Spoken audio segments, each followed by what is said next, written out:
Annyeong. Hello, I am the Dark Fae, and welcome back to another episode of Confessions of a First-Time Dungeon Master. As always, if you missed the last session, I'll put a link to it up in the corner for you over here. Going to go check it out, catch up on what you missed, then come back here to find out what happened next. So, this is session 42, and oh boy, let's begin. Alrighty, so with my players kind of in a spot where they've got some time, to discuss, prep, come up with a game plan, and having just finished kind of the puzzles of the study, there's a ginormous doorway, very final boss-esque in front of them, and twice I'm like, okay, so what do you guys want to do? This is your time to rest, to heal, to talk, to go through any of the notes that you found during the tower crawl, and they don't do any of it.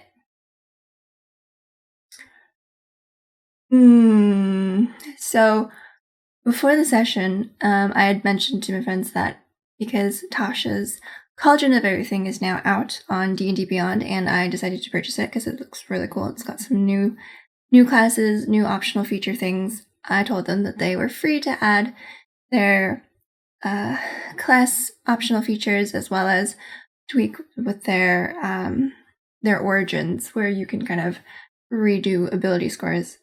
But mostly the class stuff is the important part. So they got some new abilities. This video is not sponsored by D&D Beyond or Tasha's Cauldron of Everything. I wish it was, but no. But so they got some new abilities. Lahiri decided then, because her new ability is to be able to use expend a use of Wild Shape in order to cast Find Familiar. It's called Wild Companion, and she does so.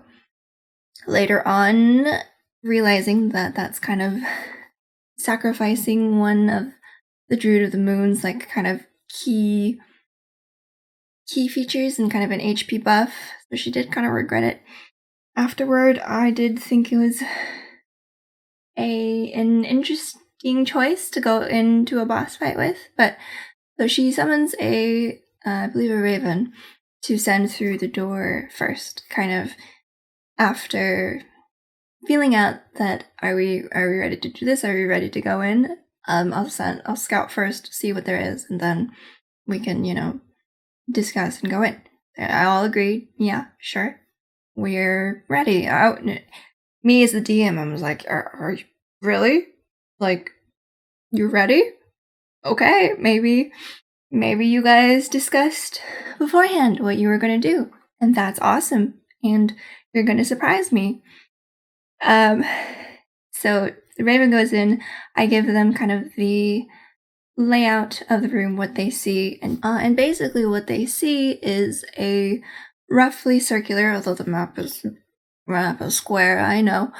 They see a roughly circular room that is kind of very grand. There's a kind of columns kind of lining down the room that kind of overhead merge into these large, ornately carved kind of marble archways. There are windows at like regular intervals around this room.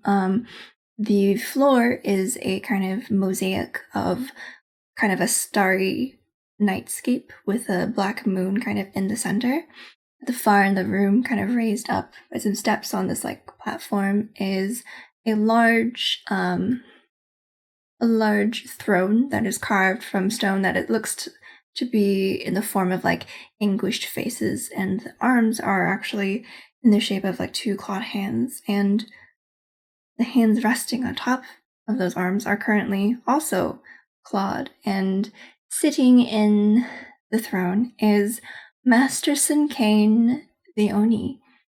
And so he is still quite large even when seated, but he has kind of a bluish hue to his skin, kind of straggly white hair that is currently pulled back. He has kind of very kind of almost bulging white eyes that have like this reflective kind of sheen to them. a little bit like the librarians, but not blind. And he just has this like almost permanent grin kind of stretched across his face with rows of kind of sharp teeth showing. He's bare-chested, heavily muscled, wearing kind of a dark cloak around his shoulders. Leaning next to him against the throne is this like very large, wicked-looking glaive that's made of the same black stone that they have been encountering through this tower. These kind of rivulets of blue gemstone kind of running through it. And his kind of hands are tipped with very long kind of black claws. And then also in the middle of this room, kind of centered on this mosaic, are 5 kind of obelisks that look to be made of the same black stone of the effigies in the tower, that also have these kind of runic carvings in the floor, that are currently not lit. They're not animated. So that is what they see in the room. With that, there's a bit of discussion. I don't really know kind of what was going, what people kind of mentioned plans, but then kind of didn't say anything. So I got the impression that they didn't really know what they were doing. At one point, Avar was like, "We never took a long rest, right? Do we have time for a rest?" Valhyr's like, "I literally just sent in my raven." I'm like, what? So they did not take a short rest. And going through the door, they're like, we're just gonna kill him. We're just not gonna listen to anything he has to say because he's a servant of Wistria and he's crazy and he's not gonna make any sense. And I'm like, he's actually in my head, I'm like, he's actually a very charismatic and like put together dude for being a servant of Wistria. And he could actually give them clues and like story points, but okay. I mean, you do you. It's funny because this was like, in my mind, something that they should explore and discuss. But this was like the one time that they didn't want to do that. Whereas in previous times, I've been like, you should probably just kill him. They're like, no, we want to talk and discuss. I was like, okay. So that's interesting. But anyways, they go in without much of a plan. Umric says he's going to lead. Okay. And then, so everyone else is like, okay, we'll wait for Umric to make the first move and kind of follow? ? So they get into the room, and they kind of start to move forward, spreading out, keeping away from this magic circle. And as they enter, Sinkane, who has noticed the raven just flutter into the room and is also expecting them because it's his tower, he stands. And when he's standing, he's close to like 12, 14 feet tall, kind of spreads his hands in welcome and says, basically welcomes them and, I wonder why it is that you are here, what promises you have made, that kind of a thing. They don't really reveal much. They kind of just mention that they're here on a favor, and to which the Oni is like, well, if you're willing to die for a favor, then whoever you were doing this for must be held in high regard by your party.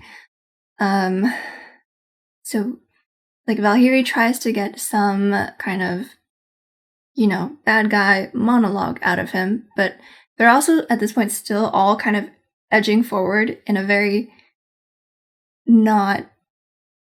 rather aggressive manner.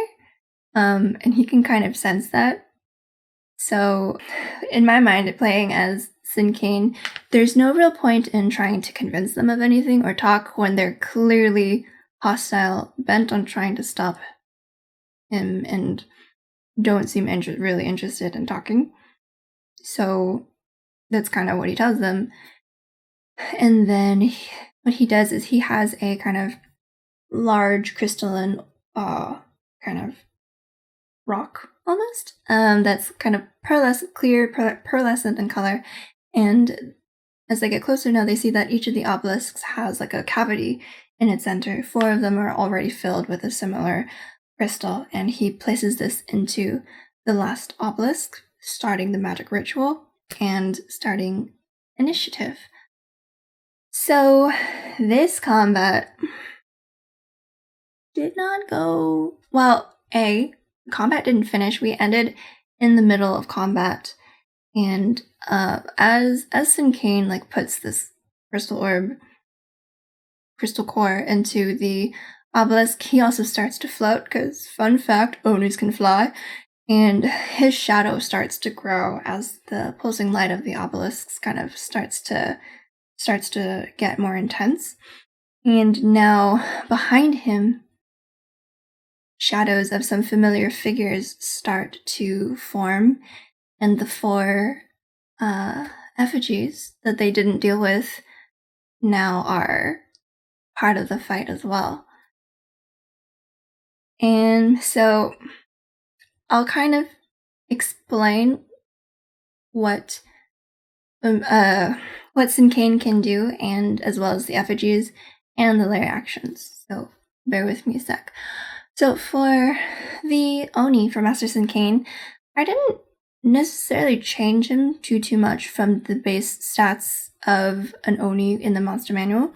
I did give him some extra spells since he's, a special kind of acolyte disciple of Wistria. So I gave him some of like the fear spells, the spells of the fear effigy, I should say. Yeah, he wasn't too different. The main difference in this fight was that he has the effigy shadows helping him. So the effigy shadows are a bit more complicated. So they all roll their own initiative. They also grant him several benefits. So they have a lowered AC. They're not completely the same as the statues. So each one has 50 hit points, an AC of 15. But attacks against them are at disadvantage, similar to like a Displacer Beast, because they are always constantly shifting and moving and very kind of fluid in and out of his shadow. They're not really their own entities per se. When the Oni is hit by an attack, a randomly determined, because I roll a d4, effigy shadow will kind of move in front of the attack and like absorb half of the blow. So essentially it will absorb half of the damage that was meant for the Oni. So the full damage is still applied, but it's just now divided. And then if an effigy is defeated, then the Oni will take an amount of damage equal to the number of hit points that the effigy started that turn with. So it's possible for them to kind of have some magical backlash and actually do a fair bit of damage to the Oni if they are destroyed. So that kind of helps to make up a little bit for that HP buffer that they provide. Secondly, they also, with the presence of every 2 effigies, they bump up his AC by 1. His original AC is 17. Because there are 4 effigies, his AC is now 19. I also had a thing where he was going to have like an aura that did stuff that got too much, and I forgot / scrapped it. And then on their turns, each of the effigies can perform one action or attack that they could do as statues. I decided not to give them their spells because that would be too much for them to be able to do. So it was an attack or an ability. And then they also lent the Oni one of their kind of special attributes or abilities that they had. For example, the death effigy allowed the Oni to have a death gaze, which is basically you can force a creature you can see to make a Constitution saving throw. They fail it by 5 or more, then they drop to 0 hit points, or they take a certain number of psychic damage. For the monsters effigy, it was originally going to be immunity to fire, and if you took fire damage, you would actually heal. I was nice and changed it to resistance because I shouldn't have, but they were already really outmatched in this battle because they didn't plan anything. But so there's that. I gave them also the unknown. This one didn't really come into play too much because they don't have too many like attributes that deal types of damage, but it was whatever kind of type of damage that the unknown effigy had dealt on its turn, then the Oni would gain resistance to it for that turn. And then for pain, it was like, I think if the Oni took 25 damage or more on its turn, he could then make an attack as a reaction. And then at initiative turn 20, which is when lair actions happen, one of 5 effects, one effect for each obelisk, could happen, and I would roll to randomly determine which one. So the first one, maybe this one's a little difficult, but the DC was also, I think, fairly low. I put it at, some of them were DC 13 or 14. That was about, depending on the effect. So the first one is like the lightning between the obelisks starts to spark and crackle violently and like shoots out to hit the players. So they have to make a dexterity saving throw or become paralyzed. I specifically did lair actions that didn't do damage this time. The second one is like whispers. Good old whispers start to sound from the obelisks, wisdom saving throw, or become frightened. Third one is black sludge starts to seep onto the floor kind of around the obelisks. So any square 10 feet from an obelisk, as well as in the center of the magic circle, becomes difficult terrain. If a player starts their turn in the sludge, they have to make a dexterity saving throw or fall prone. Fourth, a heavy mist forms and covers the room. So the whole area is basically heavily obscured, minus about like a 15-foot radius on the outside, which is only lightly obscured. And then lastly, the crystal cores kind of fire out an aura. This kind of aura of madness. So everyone needs to succeed on a wisdom saving throw or become unable to speak. That one is pretty crucial for spellcasters, because if you cannot speak, you cannot cast spells that have a verbal component. Luckily, only Terrell and Avar, I think, ever got that one. So they're not really the spellcasters of the group, so that was lucky. And then players can also like realize that the lair actions and magical effects are coming from the obelisks, and if they are able to somehow like remove this crystal core, they can essentially deactivate one of the lair effects and also slow down this ritual that is happening, which has bigger implications. So the way combat started was with Umric trying to cast banishment on the Oni, which was strange to me because I think he was trying to bank on the fact that it was from another plane, but probably because I had told them previously that when Basil had communicated with his his current master, the Umber Lord of the Mage Tower, he had mentioned that Sinkane's like deeds and actions had kind of crossed his form over into the fiendish territory. I want to say that I said not meaning that he is from like the Hells or like a different plane, because planes are a little bit different in my homebrew world. So, but just that his nature kind of has started to corrupt him into something like a fiend equivalent in this world. But they also found a journal in the bedchamber that dictates the Master Sinkane's journey before the tower that would provide evidence to the contrary that he was born on the material plane and he's not from somewhere else. So banishment would have him, if he fails to save, which Oni's, and given the nature of his magic, has very high natural magic resistance, he would vanish for a minute and then come back. And then I'm not really sure what the plan would be after that. But in any case, Sinkane, because Onis have like a +6 or 7 to charisma saving throws. He rolls like a 21. It doesn't go anywhere. And then that is our cleric's last 4th level spell.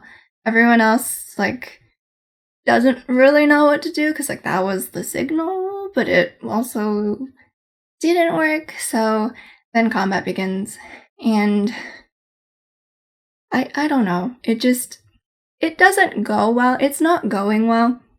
We had to stop maybe 4, 5, 6 rounds. I can't remember how many rounds it's been. I want to say at least 5, because I think all the lair actions triggered at least once. But they've done very little damage to the Oni, partly because of the effigies absorbing it, but also because they haven't been able to attack it much. I haven't even really abused the Oni's ability to fly and go invisible. Hasn't even cast Cone of Cold yet. But his glaive is pretty nasty, and the effigies can do quite a bit as well, even with a single attack. So I don't know. It's with the way that it's going, they've done maybe 50 damage to the Oni. Some of the effigies are starting to look rough, but like Valkyrie went down already. Basil went down once, I think. Ivar went down. So and they're like out of spell slots and are just kind of hack and slashing at this thing. But and this is something that I've like not struggled with, but been very concerned about, is that I make bosses and like important fights like this, like I make them so that it's not hack and slashable. Like, you need to be smart, you have to have a plan, you have to have tactics. You can't just go in and, I'm gonna flank and I'm gonna do this and then we're gonna win. It's not gonna happen. So now I'm concerned. This might be a TPK. Like, if he Cone of Colds, everyone's dead. But I did a lot of research on what to do with TPKs, and I mean, I think if it does happen, it is, I want to say warranted, but I think like it makes sense, since like as DM, but I mean also as a player, knowing the information that I've given them, there are a lot of strategies that they could employ to get the upper hand. There was a lot that they could have done in the tower to handle things differently and put them in a better spot going into this battle. Like, I know this is a tough fight, but I don't think it's unbalanced or like an unfair encounter at all. So I guess we will see what happens, and I guess you will see what happens too in the next time. We're also like nearing the end of the year, so we might stop soon, like take a break for the holidays, I need a break after this tower from DMing, because my god. But yeah, so thank you so much for walking? Thank you so much for watching. I hope you enjoyed. Don't forget to like, comment, and subscribe for notifications when I put out new videos. I love you all, and I'll see you in the next one. Bye!